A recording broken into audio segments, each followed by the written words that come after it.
One of the things I noticed in the human design market is that there really wasn't a book out there to help you really understand your chart. Yeah, you can look at different books. I've written a book about understanding human design and understanding a human design chart, but there wasn't a book out there specifically to help you walk through the parts of your chart, to really look at that chart to identify who you are, what's your purpose. So I wrote the Human Design Workbook as a practical way for you to understand and analyze your own chart so that you can use it as the tool that it's designed to be used at in your everyday life. You're going to learn how to use this workbook to take apart the parts of your chart, to look at each part, and to think about how are you living that part in your life right now. Are you maximizing your potential? Is there work you need to do? Are there explorations you need to do to help you learn how to live your life true to who you really are? You're going to learn your life purpose. You're going to learn what you need to do to make decisions so that the decisions you make are going to bring you closer to fulfilling that life purpose. You're going to learn how you use energy and how that impacts your decisions, and maybe even how that impacts your relationships, so that you can make sure you're not compromising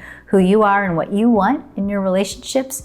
You're going to learn your life purpose, and you're going to learn how to actively make sure that your life is a reflection of that purpose. This book helps you go through a very simple process to write, in the end, your own mission statement, a guiding star, a compass, if you will, to help you navigate your way through your life so that you're making decisions that are in alignment with the true story of who you really are.